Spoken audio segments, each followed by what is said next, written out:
Paz do Senhor, meus irmãos, vamos dizer que existe um lugar para nós no Senhor. Amém?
Graça e paz, estamos começando mais uma aula da nossa escola dominical, a aula deste domingo, dia 20 de setembro, e eu louvo a Deus pelo privilégio que Ele nos concede, através desses canais da internet, de podermos estar ministrando a você e a sua família a palavra do Senhor.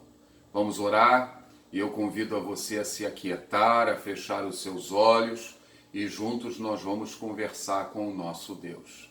Senhor, obrigado pela manhã deste domingo.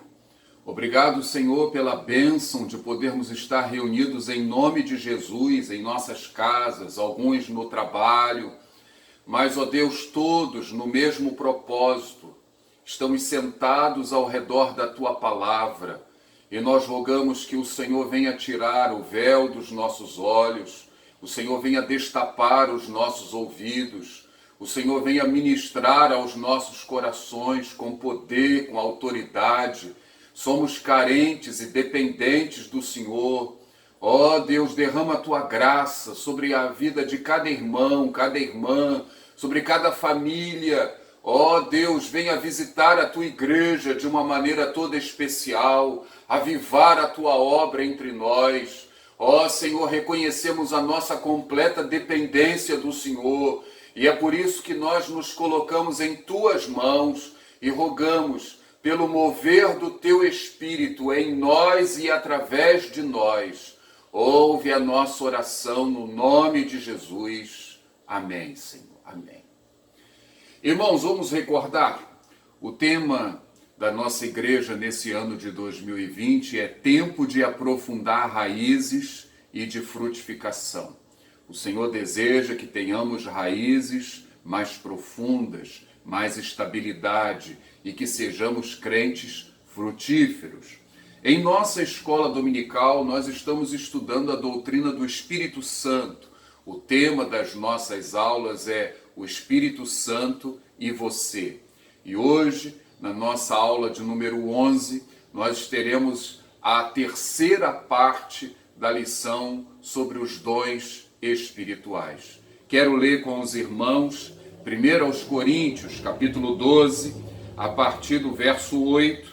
A palavra diz assim para todos nós: porque a um é dada mediante o Espírito a palavra da sabedoria, e a outro, segundo o mesmo Espírito, a palavra do conhecimento, a outro no mesmo Espírito a fé, a outro no mesmo Espírito dons de curar, a outro operações de milagres, a outro profecia, a outro discernimento de espíritos, a um variedade de línguas e a outro capacidade para interpretá-las. Nesta manhã, nós estaremos pensando com os irmãos sobre 6 desses dons aqui apresentados em 1 aos Coríntios, capítulo 12. 6 deles. Os 3 primeiros são ligados à área do nosso raciocínio. O primeiro, palavra da sabedoria.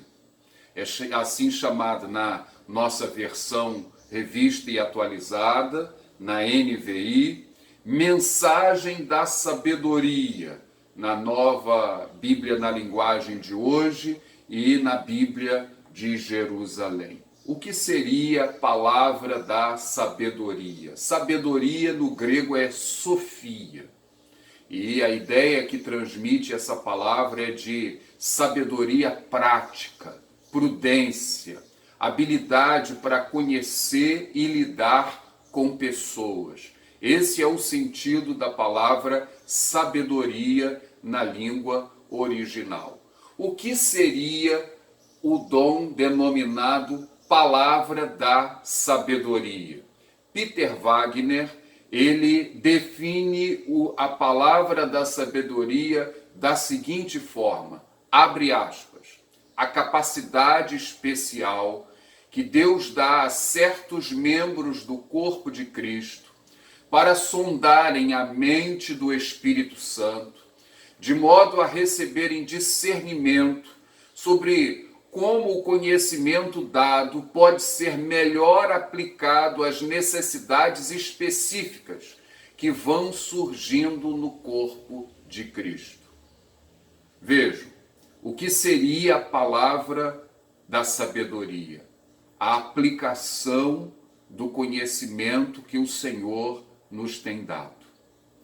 Prior David, no comentário A Mensagem de 1 aos Coríntios, ele diz o seguinte, abre aspas, a palavra da sabedoria lança luz numa situação confusa, dá uma perspectiva em outra e fornece irrefutável sistema de coordenadas em uma terceira situação.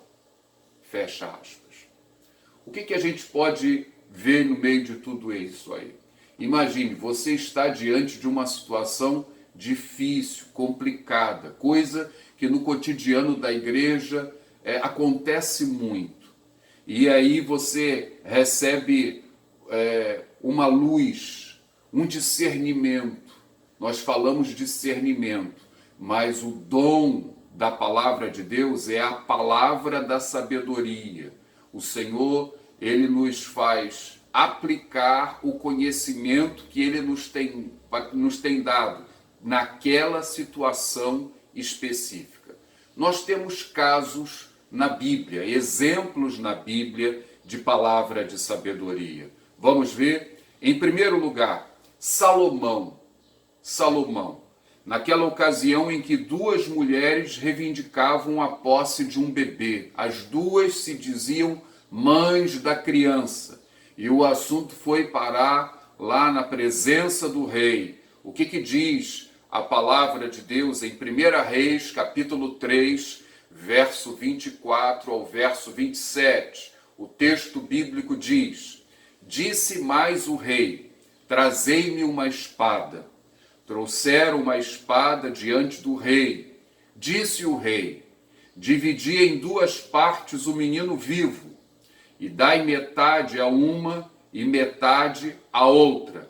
Então, a mulher cujo filho era o vivo falou ao rei, porque o amor materno se aguçou por seu filho, e disse, ah, Senhor meu, dá-lhe o menino vivo, e por modo nenhum o mateis. Porém a outra dizia, nem meu, nem teu, seja dividido. Então respondeu o rei, dai a primeira o menino vivo, não o mateis, porque esta é sua mãe. Viram aí?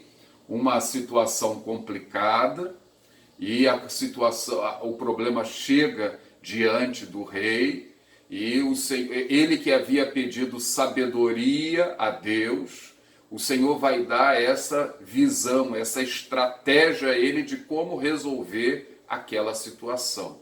Um exemplo claro no Antigo Testamento de uma palavra da sabedoria.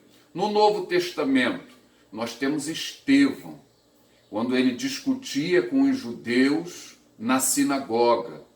E Atos dos Apóstolos, no capítulo 6, no versículo 9, diz o seguinte, levantaram-se, porém, alguns dos que eram da sinagoga, chamado dos libertos, dos sirineus, dos alexandrinos e dos da Cilícia e Ásia, e discutiam com Estevão, e não podiam resistir à sabedoria e ao espírito pelo qual ele falava.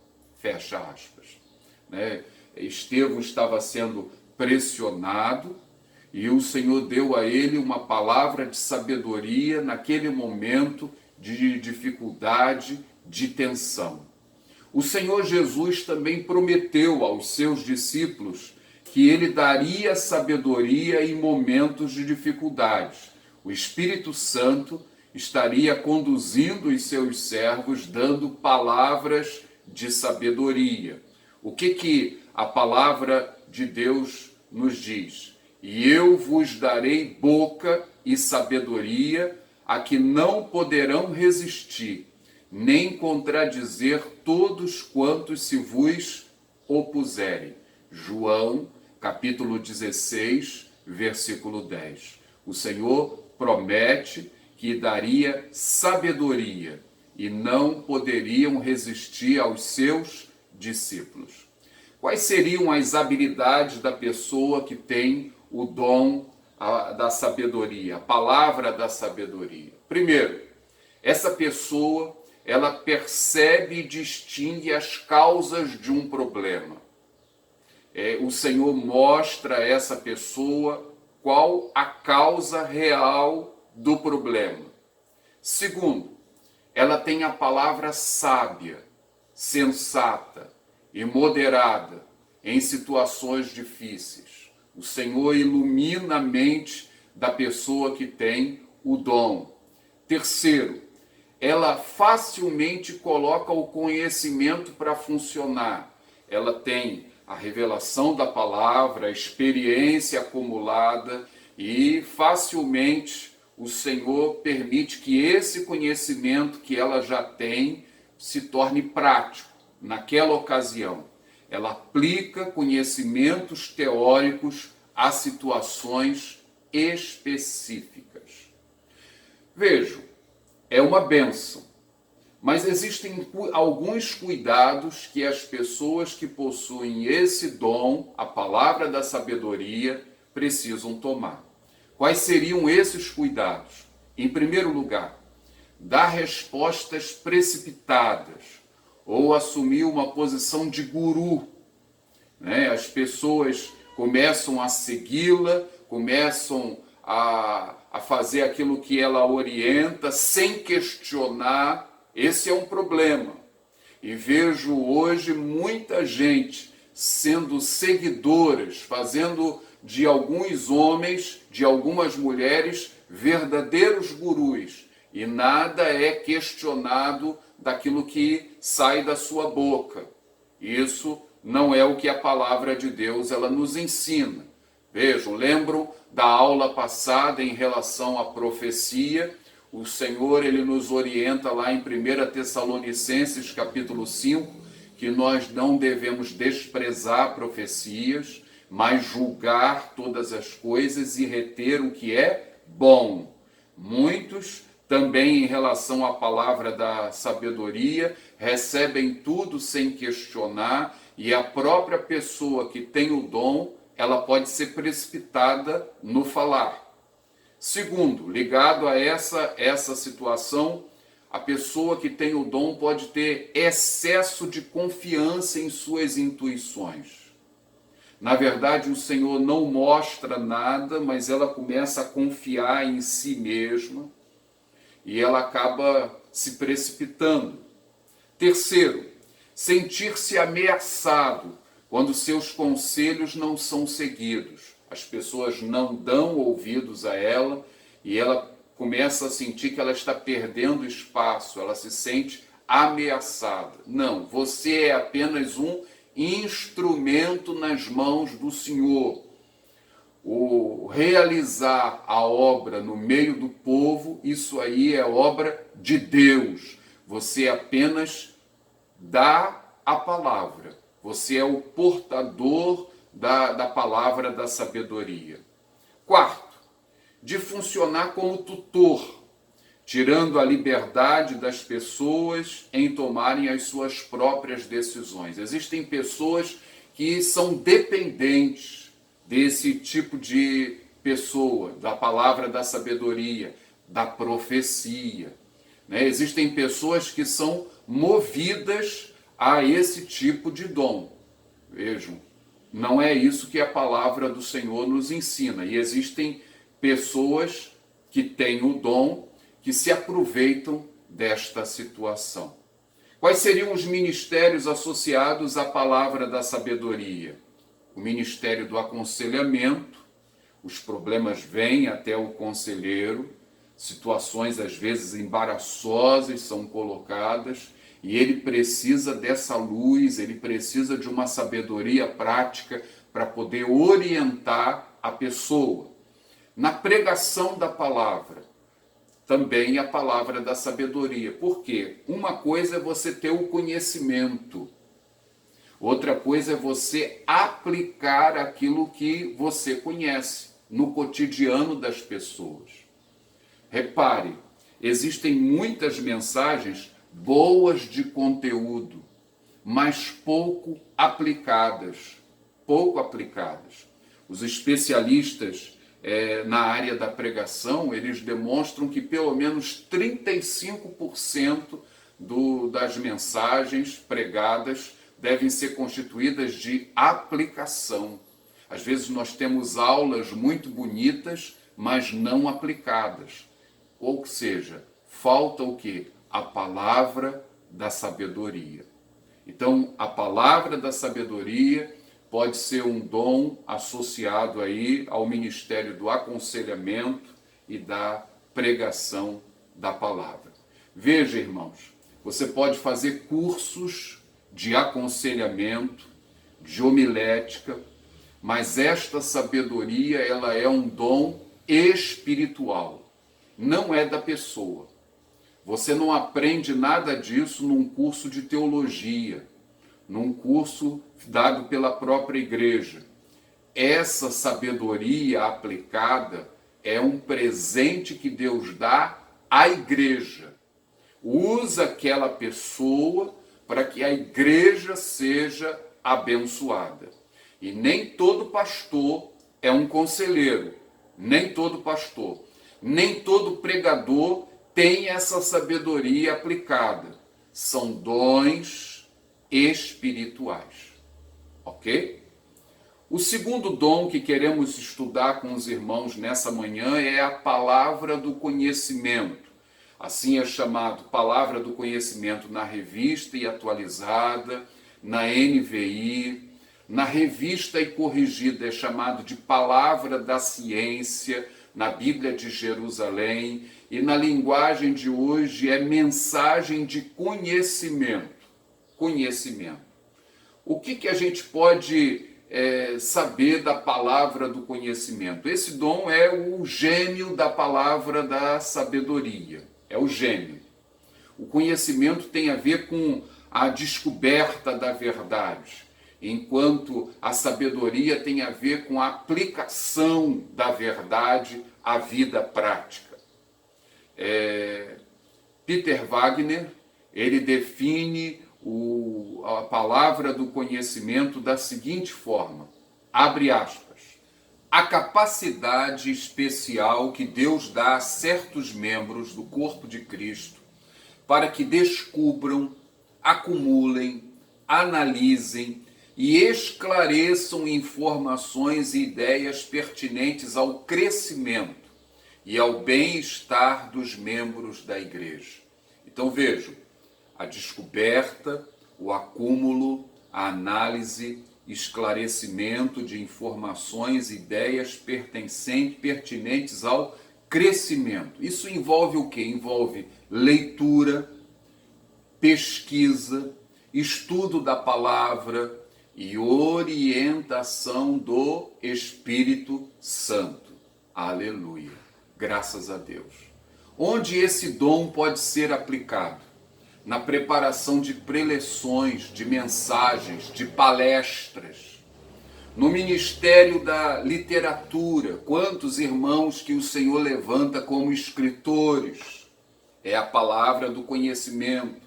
No ensino teológico, professores das nossas casas de profetas, dos nossos seminários, na formulação de estratégias de evangelismo, de crescimento da igreja.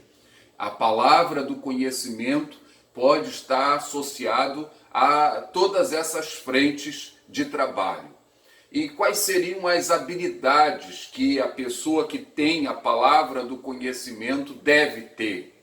Em primeiro lugar, ter prazer em obter conhecimento e esclarecimentos a respeito da palavra de Deus. A pessoa que tem a palavra do conhecimento, ela tem prazer em ler, de estudar, de esmiuçar, de estudar os detalhes da palavra, de ver o que está por trás. Existem verdadeiras pepitas de ouro aqui, e você vai trabalhar isso até descobrir essas pepitas de ouro que estão escondidas aqui. Isso leva tempo, isso dá trabalho. São horas de trabalho que muitas vezes a pessoa que ouve não tem ideia de quanto tempo, de como foi o investimento no preparo daquela aula, no preparo daquela mensagem, viu? É algo trabalhoso, trabalhoso. Essa pessoa reconhece fatos, verdades chaves da Escritura com facilidade. Ela lê e o Senhor trabalha bem a mente dela, ela consegue ver aquilo que é o essencial naquela passagem, qual é a verdade central. O Espírito Santo trabalha bem isso nela, ela tem um caráter investigativo dentro da palavra de Deus. Veja os conselhos que o apóstolo Paulo deu ao seu filho na fé Timóteo, que era um mestre, que era alguém que tinha a palavra do conhecimento. Ele vai dizer o seguinte, 1 Timóteo, capítulo 4, versículo 13, o apóstolo Paulo aconselha seu filho na fé: aplica-te à leitura, à exortação, ao ensino. No capítulo 4, versículo 15, o mesmo Paulo vai dizer ao seu filho na fé Timóteo: medita essas coisas e nelas ser diligente, para que o teu progresso a todos seja manifesto. Tem cuidado de ti mesmo e da doutrina, continua nesses deveres. Paulo, ele está incentivando o seu filho a buscar, a estudar, a se aprofundar nas páginas da palavra de Deus. Graças a Deus. Quais seriam os cuidados a serem observados pela pessoa que tem o dom da palavra do conhecimento? Em primeiro lugar, o perigo de tornar o conhecimento um fim em si mesmo. Conhecer por conhecer, sem aplicabilidade. Esse é um perigo. Existem muitas pessoas que conhecem a Bíblia, que estudam a Bíblia, às vezes têm o orgulho de dizer que conhecem a Bíblia, mas esse conhecimento não é aplicado à vida dela. De que adianta conhecer e não viver, não desfrutar, né, no seu cotidiano? O segundo perigo, você se sentir orgulhoso do conhecimento que tem em relação às outras pessoas. Você se sente melhor, você se sente superior aos demais, porque você tem um conhecimento que as outras pessoas não têm. Isso aí é um perigo também muito grande na vida da pessoa que tem esse dom, que tem o ministério dentro da palavra do conhecimento. O terceiro, você se sentir desmotivado quando o seu conhecimento não é levado a sério. Você expõe, você ensina, e às vezes você faz um esforço muito grande para ensinar a igreja, para ensinar a liderança, e o povo não quer aprender. Não quer aprender. Há muitos até que acham que já sabem muito, que já têm muito tempo de igreja, que estão escolados. E o Senhor está mostrando para você a verdade da Escritura, está mandando você falar, você fala de uma forma prática, de uma forma direta, mas o povo parece que está anestesiado. Isso, para a pessoa que tem a palavra do conhecimento, é um motivo de tristeza. Viu? A pessoa pode perder a motivação, porque ela fala e as pessoas não levam nada a sério. Então esse é o segundo dom, ligado também à questão do nosso raciocínio. O terceiro dom, que também está ligado à área do raciocínio, é o discernimento de espíritos. Assim ele é descrito na Revista e Corrigida, na Revista e Atualizada, na NVI. Na nova tradução na linguagem de hoje, essa expressão discernimento de espíritos aparece como capacidade para saber a diferença entre os dons que vêm do Espírito e os que não vêm. É assim descrito lá. Qual seria a definição de discernimento de espíritos de Peter Wagner? Peter Wagner, ele descreve discernimento de espíritos da seguinte forma, abre aspas, a capacidade especial que Deus dá a alguns membros do corpo de Cristo, a fim de que saibam com segurança se determinado comportamento que se apresenta como oriundo de Deus é na realidade divino, humano ou satânico. Às vezes, um determinado comportamento se apresenta como se fosse de Deus, mas pode ser de Deus, pode ser humano e pode ser satânico. E o dom do discernimento de espíritos vai nos mostrar isso. Vamos ver exemplos na Bíblia. Primeiramente com o apóstolo Paulo. Paulo estava evangelizando o procônsul e houve ali a atuação de um homem chamado Elimas. Vejam o que diz Atos, capítulo 13, versículo 8, diz o seguinte: mas opunha-se-lhes Elimas, o mágico, porque assim se interpreta o seu nome, procurando afastar da fé o procônsul.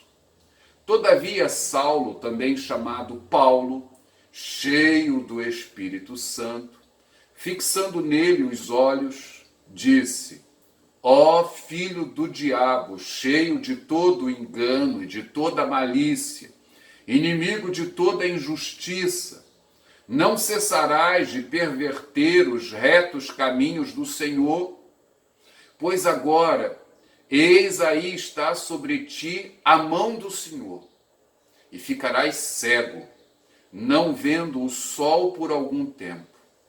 No mesmo instante caiu sobre ele névoa e escuridade, e andando à roda procurava quem o guiasse pela mão. Esse homem, ele estava ali se fazendo de amigo, mas ele queria fazer oposição para que o procônsul não viesse a se converter ao Senhor Jesus. E o Senhor deu ao apóstolo Paulo o dom do discernimento e a autoridade também, para que ele pudesse ficar cego. Um segundo exemplo que nós poderíamos dar aqui do Novo Testamento é da jovem adivinhadora da cidade de Filipos. Essa jovem, ela falava a coisa certa. Ela não falava nada contra o evangelho, não. Mas veja o que aconteceu. Atos, capítulo 16, verso 17 e 18, diz assim: seguindo a Paulo e a nós, clamava dizendo: estes homens são servos do Deus Altíssimo, e vos anunciam o caminho da salvação. Isto se repetia por muitos dias. Então Paulo, já indignado, voltando-se, disse ao Espírito: em nome de Jesus Cristo, eu te mando, retira-te dela. E ele, na mesma hora, saiu. Graças a Deus. Vejam, o demônio estava ali anunciando o caminho da salvação. O demônio estava dizendo que o apóstolo Paulo era um servo do Senhor Jesus. E isso durante muitos dias. Era o demônio. E o Senhor mostrou ao apóstolo Paulo que aquela obra ali era uma obra maligna, né? Aparentava ser de Deus, mas era o demônio. O Senhor mostrou para o seu servo chamado apóstolo Paulo, ok? Há uma exortação à igreja do apóstolo João, em 1 João, capítulo 4, versículo 1, quando ele diz assim: amados, não deis crédito a qualquer espírito, antes provai os espíritos, se procedem de Deus, porque muitos falsos profetas têm saído pelo mundo fora. Vejam, ele fala da necessidade de não se dar crédito a qualquer espírito, a qualquer profeta. Há muitos falsos profetas que têm saído pelo mundo afora. E isso acontece hoje. Há necessidade hoje de nós buscarmos e clamarmos ao Senhor que Ele nos dê discernimento espiritual, discernimento de espíritos. Nós estamos inseridos no meio de uma batalha espiritual. E algo que Satanás, ele procura fazer para causar confusão no meio da igreja é imitar as coisas de Deus. Ele imita, ele é um imitador barato. Ele não faz igual o Senhor, não, mas ele imita as coisas de Deus. E o servo de Deus, a igreja do Senhor, precisa de pessoas que tenham discernimento espiritual. Mas haveriam cuidados também a serem observados por essa pessoa que tem o dom do discernimento espiritual? Sim. Quais seriam eles? Em primeiro lugar, confiar demasiadamente em suas intuições. A pessoa pode confiar muito nela e às vezes achar que Deus está falando, revelando alguma coisa e Deus não está. Então, a pessoa precisa ter certeza de que é o Senhor quem está falando. Segundo, a pessoa pode praticar esse dom de forma dura, sem amor. Não, o Senhor pode revelar, mas se de repente você deve se reportar àquela pessoa com amor, pregar o evangelho, repreender o erro, mas amando a pessoa. Terceiro, sentir-se ameaçado, desprezado, quando as suas palavras são desafiadas ou são negligenciadas. Da mesma forma que os outros dons anteriores, a pessoa pode não ser ouvida e ela pode se sentir desmotivada, ameaçada, desprezada. Você é apenas um canal, um instrumento nas mãos do Senhor. Em quarto lugar, nós vamos falar dos dons de curar. Assim são chamados na Revista e Corrigida, na Revista e Atualizada, na Nova Bíblia da Linguagem de hoje. Na NVI é chamado de dons de cura. Atente bem, está no plural. Mas antes, qual seria a definição de Peter Wagner sobre dons de curar? Abre aspas.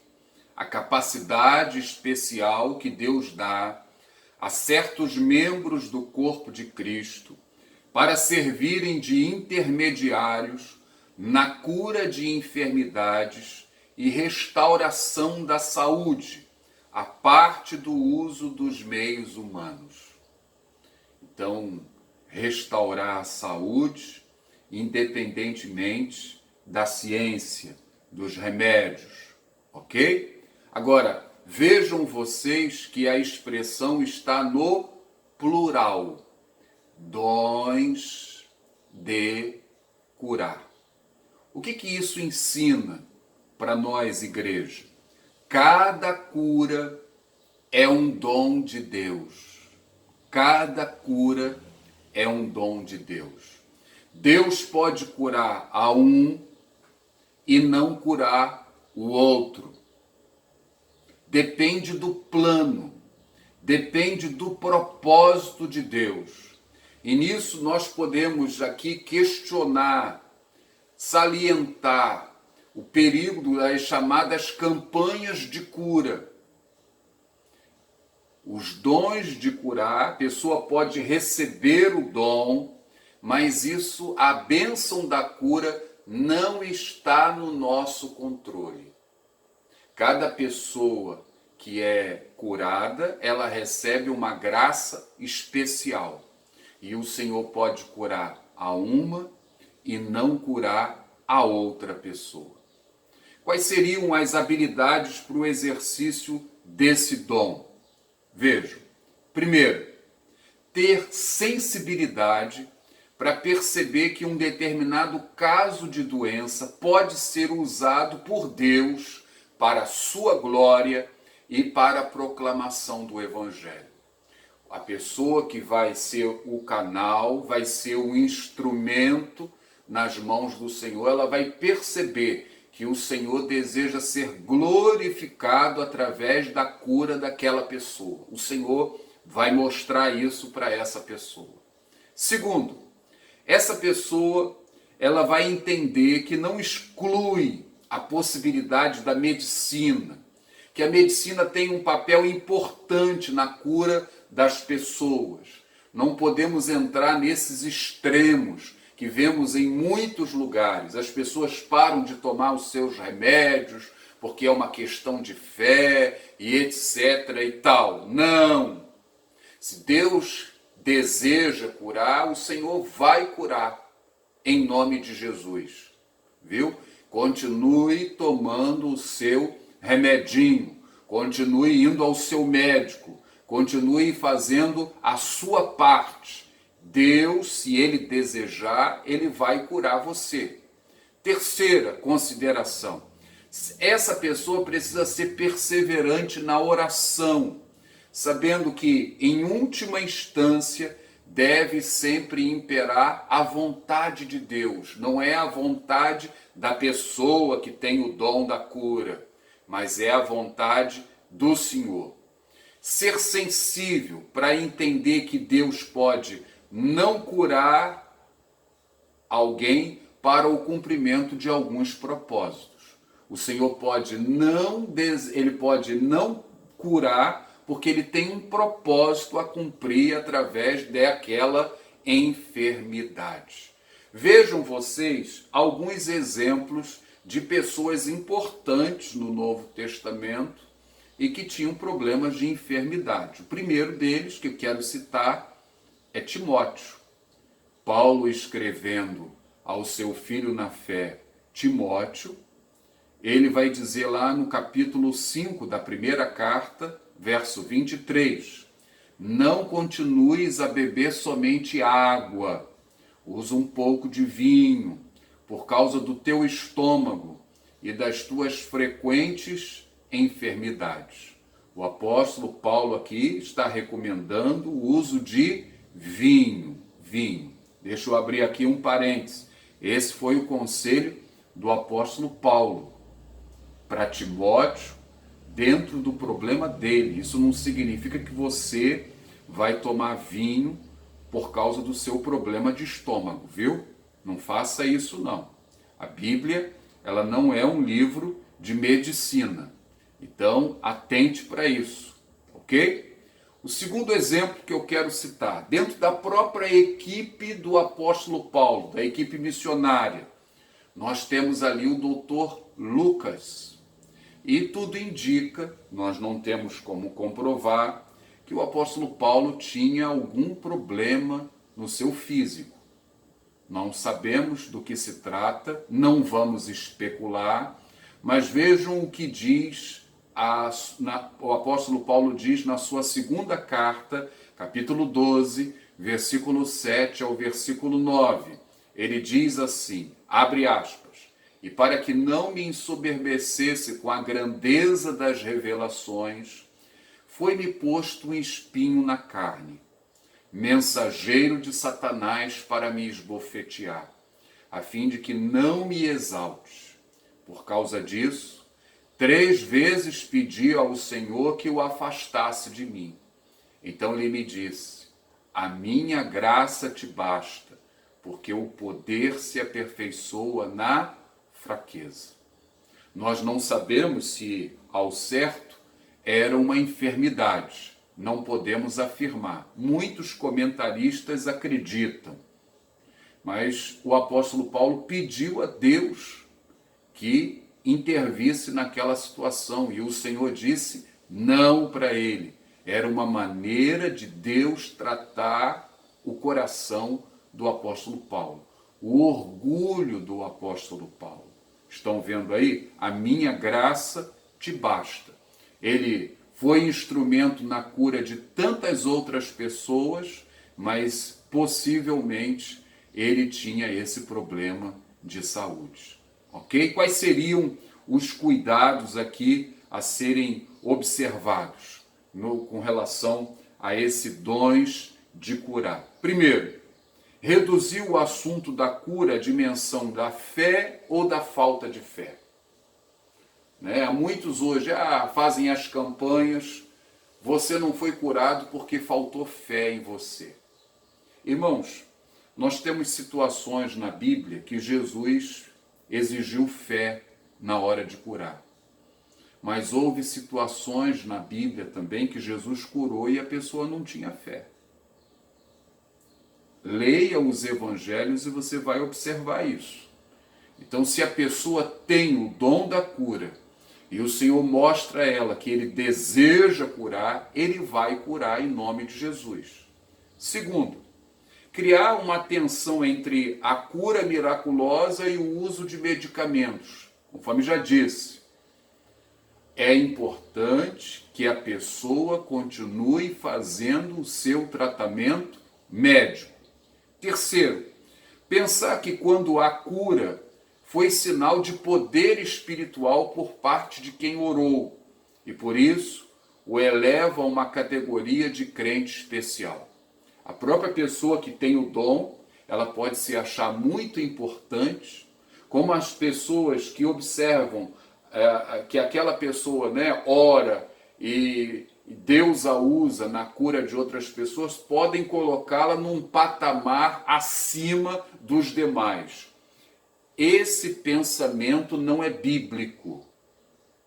A pessoa ela tem o dom, ela tem o presente de Deus. O objetivo é o que? Edificar a igreja. Mas os dons são presentes, são manifestações da graça do nosso Deus.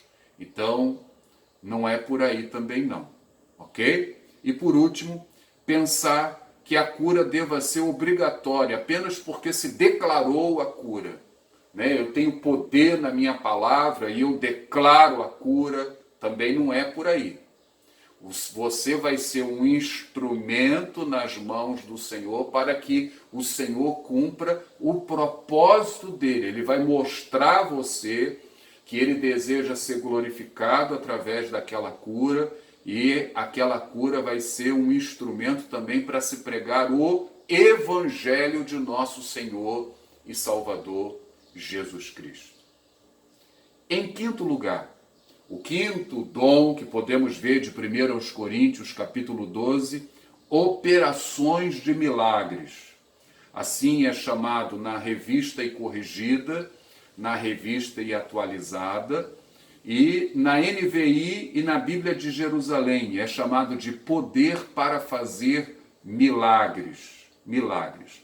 Qual seria a definição de Peter Wagner para operações de milagres? Haveria diferença entre dons de curar para operações de milagres? Veja comigo. Peter Wagner, abre aspas, a capacidade especial que Deus dá a certos membros do corpo de Cristo para servirem de intermediários humanos, através dos quais Deus realiza atos poderosos, observáveis, que até podem alterar o curso ordinário da natureza. Viram aí? O que seriam operações de milagres? É o Senhor intervindo na natureza, nas leis que Ele mesmo estabeleceu. Aí está a diferença do dons de curar para operações de milagres. Nós podemos dizer que operações de milagres é o irmão gêmeo de dons de curar. Dons de curar é só para cura.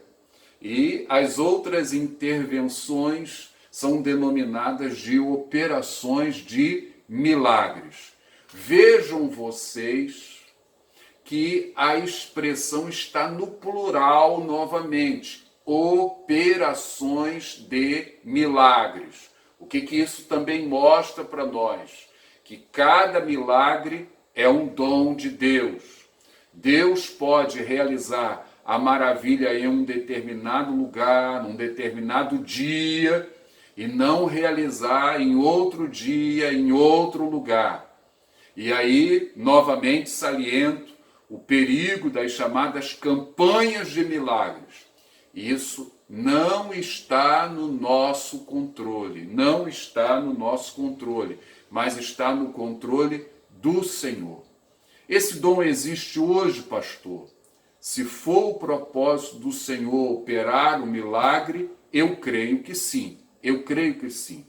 Eu já vi chover no sertão. Já vi, viu? O Senhor operando maravilhas. Eu já vi não chover na festa do abrigo aqui da nossa região. O tempo fechou em toda a região. Choveu em São Pedro, choveu em Cabo Frio. Mas ali no local, no bairro onde realizamos a festa do abrigo, não choveu. E digo para você, não foi apenas em uma festa só não. Viu? Foram em algumas ocasiões. As pessoas que estavam lá, que chegaram cedo, puderam testemunhar isso. Ok? Choveu no entorno, mas no local da festa não choveu. Vimos ali o quê? Um milagre de Deus. Por quê? Era o propósito do nosso Deus que não chovesse. Quais seriam os cuidados também a serem observados em relação ao dom de operações de milagres? Primeiro, você evitar de se promover, de se exaltar, ao invés de exaltar o Senhor Jesus, exaltar ao Deus Todo-Poderoso. Você que tem o dom, você é apenas uma ferramenta, mas a glória pertence ao Senhor. Evitar o espírito exibicionista, achando que você tem muito poder e que os outros não têm, como se você fosse superior aos outros. A vaidade, cuidado. A Bíblia nos diz que a soberba precede a ruína. E em terceiro lugar, cometer exageros ao relatar experiências. Às vezes se vai dar um testemunho e se exagera no fato, porque a pessoa quer chamar atenção para algo mais. Então, são cuidados a serem observados. Ok? E por último, o dom da fé. 1 Coríntios 12, 9, e dom da fé aparece em todas as traduções desta forma. A fé salvífica, é um dom de Deus. É um dom que Deus dá a todos que creem em Jesus Cristo. Mas esse dom da fé aqui é outro. Qual seria a diferença da fé salvífica, a fé que Deus dá a todos os que creem, para esse dom da fé? Vamos ver a definição de Peter Wagner. Abre aspas. O que diz? A certeza absoluta de que Deus pode fazer até coisas para as quais não há promessas específicas na palavra. A certeza absoluta de que Deus pode fazer até coisas para as quais não há promessas específicas na palavra. Onde que esse dom da fé pode ser aplicado? Em tudo na vida da igreja, irmãos. Grupos de oração, equipes de planejamento. Nós temos desafios, vamos fazer um planejamento e olhamos as possibilidades, mas constatamos que precisamos chegar além daquilo que hoje nós temos de recursos. E aí a gente precisa da fé, viu? Na presidência de congregações locais, na fundação de igrejas, no evangelismo pioneiro, você vai chegar num lugar, não tem ninguém crente ali naquele lugar, você vai desbravar, você precisa ter o dom da fé. O dom da fé é um dom muito importante.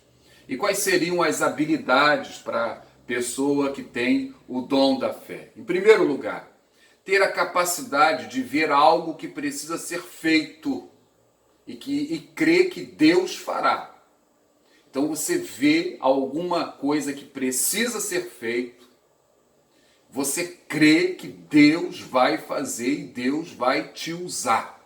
Ele mostrou a você, existem grandes impossibilidades do ponto de vista humano, mas você crê que o Senhor vai abrir as portas e Ele vai dar a vitória. Segundo, crer na ação de Deus com facilidade, mesmo em situações que parece que a fé não parece funcionar. Eu quero compartilhar com vocês uma experiência que vivi lá em Icaraí, quando ainda era pastor. Nos primeiros anos, a igreja funcionava numa sede alugada. O proprietário nos deu liberdade para mexermos no prédio, adaptarmos segundo as nossas necessidades. E aquele bom homem, ele veio a morrer, veio a falecer. E a filha, ela quando assumiu, as coisas do pai, os negócios do pai, ela agiu de má fé com a igreja. Má fé. Não preciso entrar nos detalhes da má fé da mulher, mas eu posso dizer que isso gerou assim uma comoção dentro da igreja. Uma comoção. E eu me lembro que um dia, um presbítero, ele, após o culto de domingo à noite, ele virou para mim e disse assim: o Senhor hoje vai nos dar a sede própria. E eu olhei assim preocupado para aquele presbítero. Eu digo: Jesus, a coisa está ficando perigosa. E ele saiu, nós fomos para casa. No dia seguinte, às 7 horas da manhã, ele me telefonou, dizendo: pastor, nós já temos a nossa sede própria. Ele havia identificado uma senhora que queria vender a sua casa, na ocasião por $65 mil. Detalhe, em 8 anos, a igreja havia conseguido juntar, com muito sacrifício, quase $10 mil. E ele agora está dizendo: pastor, nós temos a nossa sede própria. Como, irmãos? Naquela época, a economia estava dolarizada, era a época da hiperinflação. E nós começamos a orar, fizemos a campanha. Os irmãos trouxeram tudo aquilo que podiam doar, doaram. E uma igreja da Inglaterra, soube da nossa situação. E essa igreja nos escreveu uma carta, onde essa igreja resolvia nos abençoar se nós não nos sentíssemos ofendidos. O que essa igreja fez, irmãos? Ela nos emprestou 50% do montante e os outros 50% que faltava para a compra, essa igreja nos doou. Aí a parte que a igreja recebeu emprestada pôde pagar em 5 anos sem juros. E eu fiquei a pensar, meu Deus, na ousadia daquele presbítero, no término daquele culto de domingo à noite, pastor, hoje o Senhor vai nos dar a nossa sede própria. E o Senhor nos deu. Graças a Deus. Bendito seja o nome do Senhor. Que desafio, né? Quais seriam os cuidados a serem tomados no exercício do dom da fé? Primeiro, achar que as outras pessoas são incrédulas, limitadas ou sem visão. Ou seja, você acaba se sentindo superior. Se Deus dá a você o dom da fé, e Ele quer usar você com o dom da fé, Ele vai mover todo o restante. A obra de Deus, ela é completa. Louvado seja o nome do Senhor. Segundo, confundir fé com negligência. Isto é, achar que tomar todas as medidas de precaução não é necessário. Não. Você precisa ser precavido, você precisa ter o orçamento, você não vai ser irresponsável. Eu sento com a diretoria da igreja, eu estudo as finanças da igreja, eu vejo as possibilidades. Mas o que a gente tem visto? O Senhor sempre nos tem feito ir além. Nós temos vivenciado milagres, graças a Deus. Mas o nosso dever de casa, a organização interna da igreja, isso se faz necessário. Então, não podemos confundir fé com negligência, com falta de responsabilidade, ok? Terceiro, achar que uma crítica dirigida a alguém com o dom da fé é uma crítica dirigida a Deus. Às vezes as pessoas se escandalizam, viu? Então você é apenas um instrumento nas mãos do Senhor. Deus é quem vai fazer a obra. Pense numa oficina, várias ferramentas, e Deus pode usar uma ou outra. Às vezes numa oficina existem vários martelos, e Deus escolheu um. Ele só precisa de um naquele momento, né? É você. Você é apenas a ferramenta, mas o agir, o milagre é todo do Senhor. Graças a Deus.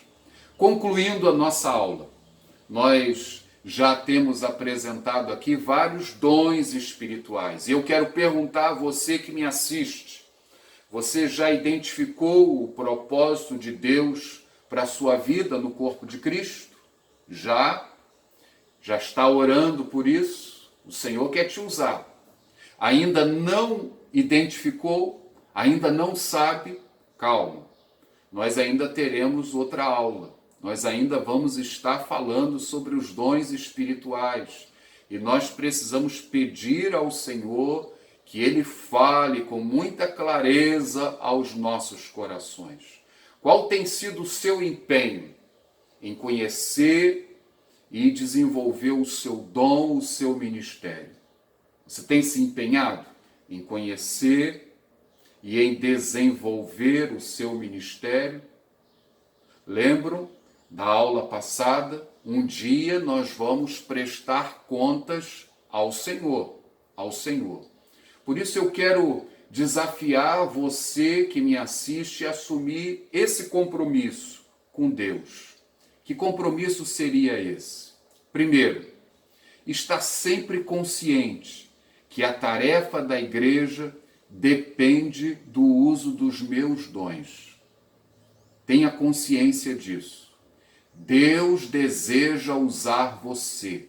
A igreja, para que ela seja sadia, precisa de que você arregace as mangas e você se permita usar pelo poder do Senhor.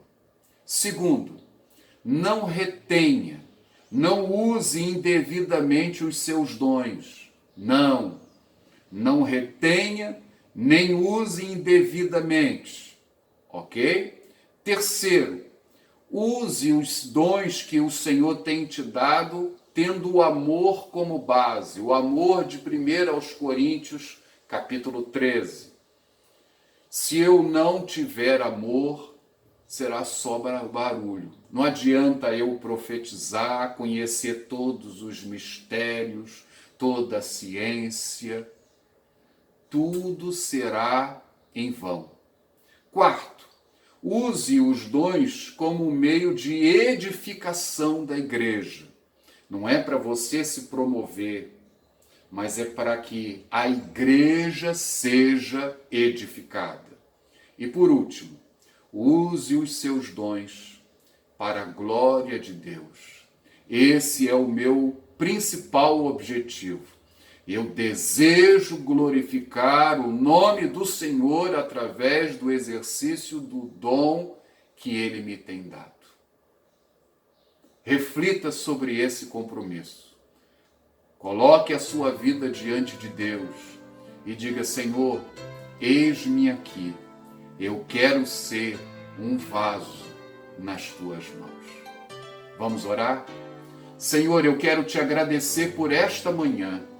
Eu quero te agradecer, Senhor, pela oportunidade de estudar a tua palavra. Eu quero te agradecer, Senhor, porque até aqui o Senhor nos tem ajudado. Quero te agradecer pela obra do Espírito Santo, que nos esclarece, que nos revela os mistérios da tua palavra. E eu quero rogar, Senhor, em nome de Jesus, ó Deus, venha trabalhar no meio da tua igreja. Venha, Senhor, fortificar a tua igreja.